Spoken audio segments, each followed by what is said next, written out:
পবিত্র ঈদুল আজহা আসলেই সড়কে বাড়ে নৈরাজ্য। পশু পরিবহনকারী ট্রাকে চলে চাঁদাবাজি ও জোর জবরদস্তি, আর এতে বিড়ম্বনায় পড়েন পরিবহন মালিক, শ্রমিক ও পশু ব্যাপারীরা। উৎসবকে কেন্দ্র করে সড়কে ছিনতাই, চাঁদাবাজি কমাতে আসন্ন পবিত্র ঈদুল আজহা ২০২৪কে সামনে রেখে মতবিনিময় সভার আয়োজন করে বাংলাদেশ হাইওয়ে পুলিশ। সভায় ঈদুল আজহাকে কেন্দ্র করে সড়কের নানা সমস্যার কথা তুলে ধরেন বিভিন্ন পেশাজীবী প্রতিনিধিরা। পশুবাহী কোনো গাড়িকে জোর করে, যেটা আমাদের মানুষের বলছেন, অন্য কেনা বাধ্য করা যাবে না, কিন্তু এটা স্যার রাতের বেলা ঘটে। চাল 12 টনের বেশি আসে না। আবার মনে করেন কাঁচা আলুগুলো যেটা আছে সেটা ক্যারেট সিস্টেম আছে, যাতে সবজিটা নষ্ট না হয়।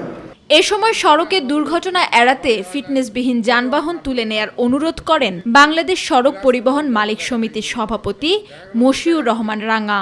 রোড পারমিট নেই, পারমিট নেই এবং গাড়ির ফিটনেস নেই, এবং একটা গাড়ি একদম সম্পূর্ণ বিধ্বস্ত করার মতো, মানে ওইটাকে ধ্বংস করে দেওয়া ছাড়া, ওইটা আর লোহা হিসাবে বিক্রি করে দেওয়া ছাড়া আর কোনো উপায় নেই। সেই গাড়িটাও কিন্তু চলছে। আমি বারংবার বলছি যে এই গাড়িগুলোকে ধরার ব্যবস্থা করতে হবে। পরিবহন খাত সেবামূলক খাত, তবে জনবল কম থাকায় সড়কে নৈরাজ্য নিয়ন্ত্রণে আনতে হিমশিম খাচ্ছে প্রশাসন, এমনটা জানান সাবেক নৌপরিবহন মন্ত্রী শাহজাহান খান।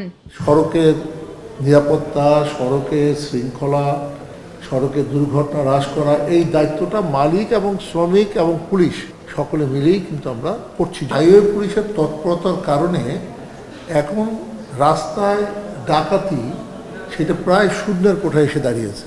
এদিকে সড়কে ব্যবস্থাপনা সুষ্ঠুভাবে হচ্ছে বলে বিগত বছরের তুলনায় দিন দিন সহজ হচ্ছে ঈদযাত্রা। পাশাপাশি এ ধারা অব্যাহত থাকবে বলে নিশ্চিত করেন হাইওয়ে পুলিশ প্রধান শাহাবুদ্দিন খান।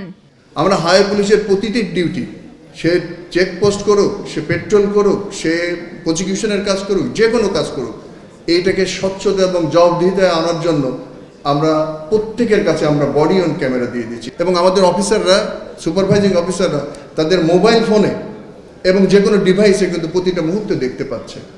এভাবে আমরা আমাদের সেবার মানগুলো বৃদ্ধি করার প্রচেষ্টা নিয়েছি, আমাদের সরকারও সেটা চায়। হাইওয়েতে খোলা পিকআপ ও ট্রাকে যাত্রীদের অবাধ চলাফেরা কমালে ঈদযাত্রা আরও ঝুঁকিমুক্ত হবে বলেও বলেন হাইওয়ে পুলিশ প্রধান। এই যে অনিরাপদ ঝুঁকিপূর্ণ যাত্রার ক্ষেত্রে একদম জিরো টলারেন্স।